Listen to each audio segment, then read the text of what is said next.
नमस्कार दोस्तों, राम राम, जय माँ भवानी, जय वीर तेजा जी की। दोस्तों आज हमारे साथ बने हैं सरपंच देवीलाल जी। फिर से चुनाव आ गए हैं तो हम इनसे कुछ बात करेंगे। तो हम इनसे बात करेंगे कि इन्होंने पिछले चुनाव में जो वादे किए थे वो पूरे किए या नहीं किए, या इन्होंने सरपंच शासन काल में क्या क्या काम करवाया उनके बारे में पूछताछ करेंगे। तो उससे पहले आपसे एक अनुरोध है कि वीडियो को एंड तक जरूर देखें, तभी आपको ये गंदी राजनीति समझ में आएगी। तो चलिए दोस्तों बात करते हैं देवीलाल जी से। देवीलाल जी, आप इसके बारे में क्या कहना चाहेंगे?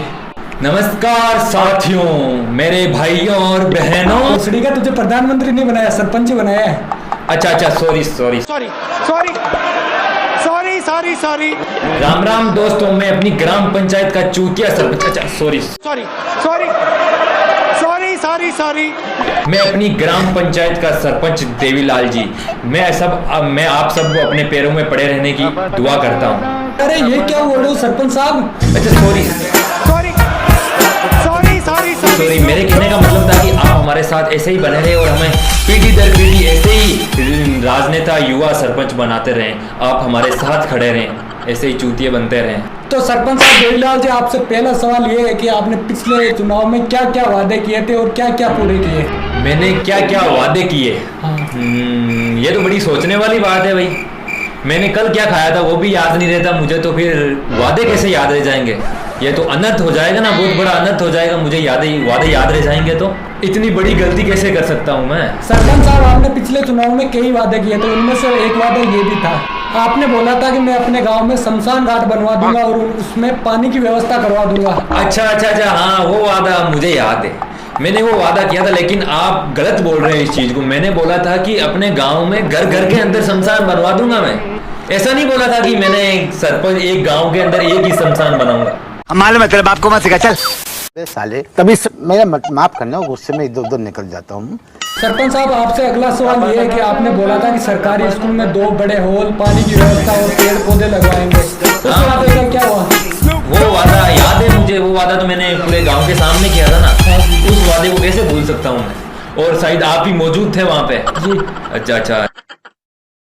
अरे सर, आपका क्या नाम है जी? बलवीर सिंह। अच्छा, बलवीर जी, आपको तो पता ही है ना, हमारे सिस्टम के हिसाब से चलना पड़ता है हमें जी।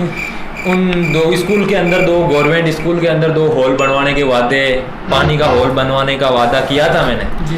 लेकिन उसमें क्या है कि सिस्टम के हिसाब से चलना पड़ता है। सरकार की तरफ से तो उसका फंड कब का आ चुका है, लेकिन आपको बताइए ना कि चुनावों में कितना खर्च हो जाता है। ये बात आप इन लोगों को बताइए जी। आप लोगों को बताइए ना कि चुनावों में कितना खर्च हो जाता है, उसकी भरपाई भी तो हमें करनी पड़ती है ना।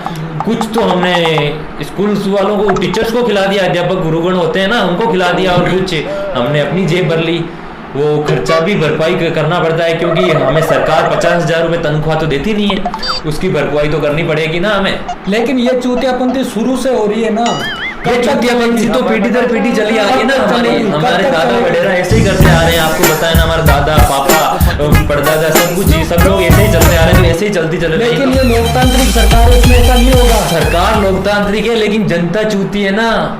उस जनता के हिसाब से चलना पड़ता है। हमें पता है ना कैसे चूतिया बनाना उस जनता को। देखिए भाई लोगों, आपके सामने ये सब सामने, फिर भी आप ऐसा कर रहे हो तो आप हाँ, मैं खुला बोल रहा हूँ। इनको कैसे कवर करना है हमें पता है। गांव के अंदर जाके इनकी पीठ पे हाथ रख के एक बंदे के पास जाके बोल दे कि इस बार भी हमें ही जिताना है हर बार की तरह, तो वो तो साथ आएगा, उसके साथ 4 वोट और लेके आएगा। लेकिन क्या बात करते हो? अब ये नहीं चलेगी सरपंचाई सर। अरे सरपंचाई चलेगी, ये हमारी दादा परदादा की 7 पीढ़ियों से चली आ रही है, और ये चूतिए बनाएंगे हमें सरपंच, हमें पता है ना। तो भाइयों, सच्चाई आप लोगों के सामने कि आप खुद कितनी मूर्खता कर रहे हैं। ये चीज आपके सामने होते हुए भी कि हमारे साथ धोखा हो रहा है। अच्छा, तो सरपंच साहब आपसे नेक्स्ट सवाल ये है कि आपने ये भी बोला था कि कुमावतों की कॉलोनी में एक सार्वजनिक हॉल बनाएंगे, वो कहाँ गया? नहीं, उस हॉल का प्रस्ताव तो पास करवा दिया हमने, लेकिन क्या है कि हमारे वो मुनीम नहीं है चुलबुल जी, उनके पिताजी भी हमारे पिताजी के मुनीम थे और वो भी हमारे मुनीम है, तो फिर और वो भी ठेके लेते हैं हमारे तो वोटों वगैरह के। वो ही खांसते हैं, करीब 100, 150, 200 वोट तो वही लेके आ जाते हैं हमारे। तो फिर उनका कुछ नहीं करेंगे तो भी अच्छा नहीं रहता ना। तो प्रस्ताव पास करवा के हमने चुलबुल जी के वहाँ फार्म हाउस पे एक हॉल बनवा दिया, वहाँ पे हमारी मीटिंगें होती रहती है। लेकिन मैं एक बात कहना चाहता हूँ सरपंच साहब, इस तरह से अगर चलता रहा तो कुमावतों कॉलोनी वो और तो नहीं आएंगे आपके। अरे उनकी सब नस नस का हमें पता है, हमारे चुलबुल जी सब जानते हैं उनके बारे में। चुलबुल जी का कहना है कि वो वोट तो कहीं नहीं जाएंगे और वो लेके आएंगे, इस बार जीत के बताएंगे हम आपको, देख लेना। अच्छा तो सरपंच साहब एक सवाल और।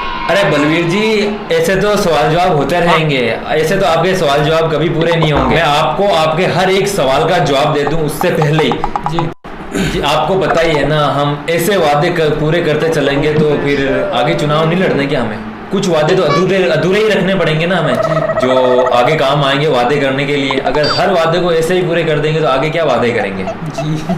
ये भी इतना तो सोच ही सकते हो ना। और हम तो राजनेता हैं साहब, कुछ भी। जी सरपंच साहब, आपके साथ बैठकर मेरे को खुद को ऐसा लग रहा है कि मैं खुद कहीं गलत कर रहा हूँ। आपके साथ ही होना चाहिए मुझे तो। नहीं, आप तो सच्चाई बता रहे हो ना सबको, और मैं भी सच्चाई बोल रहा हूँ। क्या तो ये लोग नहीं मानेंगे सच्चाई? तो हमें पता है ना, नहीं मानेंगे। ये मान भी जाएंगे तो क्या कर लेंगे, कुछ नहीं। बनने की आदत हो गई है इनकी, पीढ़ी दर पीढ़ी आदत हो गई है जूतिया बनने की। ये तो पढ़े लिखे होकर भी जूतिया बनते जा रहे हैं, और हम बना रहे हैं इनको, बोल रहे हैं ना खुले, हम बना रहे हैं हम इनको। भाइयों अब तो समझ जाओ यार। चलो सरपंच साहब, आपसे एक लास्ट सवाल और। हाँ जी पूछिए। लास्ट है, ज्यादा सीरियसली मत लेना। हाँ पूछिए चलो। जी मैं आपसे पूछना चाहता हूँ कि आपने अपनी ग्राम पंचायत में क्या क्या करवाया है, वो बता दो एक बार। बलवीर जी, मैंने अपनी ग्राम पंचायत में विकास ही विकास करवाया है। पूरी साल भर नरेगा चलती रहती है, उससे हर एक रास्ता साफ करवाया है मैंने जी। ठीक रास्ते ही साफ करवाए? तो रास्ते तो अपने हिसाब से साफ करवाने पड़ते हैं ना, अगले चुनावों में काम आएंगे वो तो जी। रास्ते साफ करना तो हमारा काम, रास्ता साफ करना ही है। और इसी के साथ 14 प्रस्ताव मैंने पास करवाए। कौन से? सब कुछ मान लो ना, नरेगा के, हेडपंप्स के, ये शमशान बनवाने के, हॉल पास करवाने के। अदरवाइज मेरी बात सुनो आप, उसमें से 11 लाख रुपए मैंने लगवा दिए। हमने 1 करोड़ का प्रस्ताव पास करवाया था, उसके अंदर 11 लाख रुपए हमने लगा दिए।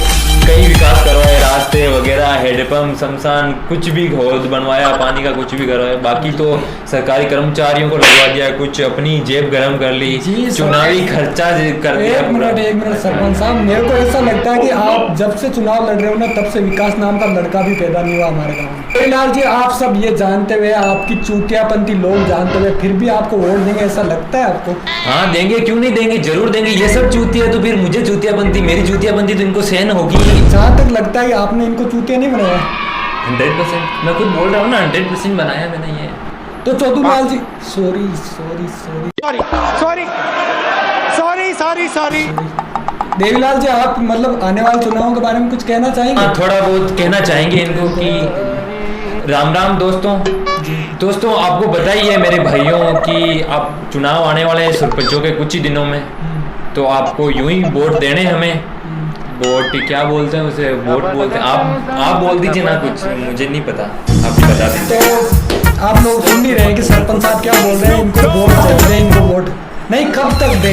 अरे ये ऐसा नहीं बोलना है, ऐसा बोलना है कि हमें वोट देकर जिताना है आपकी बात। तो राम राम दोस्तों, हमारा वो चुनाव चिन्ह है बेट बोला, वो बोल क्या, वो आप बता दीजिए। हाँ, वो बेट इनका चुनाव चिन्ह है। हाँ, उसके ऊपर नीचे नहीं, उसके सामने ही वोट देना और उस पर क्लिक करना है। हाँ, और थोड़ा ध्यान रखना अपने भाई का। अब की बार विकास करवाने की गारंटी मैं लेता हूँ। हाँ, गारंटी है, ये इनको गारंटी देता हूँ मैं विकास करवाने की। मरवाओगे क्या? तो नहीं, आप हमारे साथ बने, वादे तो कर ही सकते हो ना हमारे जैसे। जी, वादे नहीं करेंगे ना तो ये जूते मेरे को मारेंगे। कोई नहीं आने वाला, अपनी जिंदगी से फुर्सत नहीं मिलती इनको, तो फिर हमारे पास कहाँ तक आएंगे। एकता नहीं है भाइयों। नमस्कार दोस्तों, राम राम, जय माँ भवानी, जय वीर तेजा जी की। दोस्तों, इस वीडियो को गलत एंगल से ना लें, ये वीडियो सिर्फ और सिर्फ मनोरंजन के लिए बनाया गया है, और इस वीडियो के माध्यम से आपको ये बताने की कोशिश की जा रही है कि रियलिटी क्या है, कितनी गंदी पॉलिटिक्स है। और सरपंच चुनावों के अंदर किसी पीढ़ी दर पीढ़ी को वोट ना दें। सरपंच चुनावों के अंदर अपने युवा को वोट दें, अपने साथी को वोट दें, जो अपनी सुन सके, अपनी हर एक बात को एक बार में समझ सके। उम्मीद करता हूँ आप समझ गए होंगे। जय हिंद।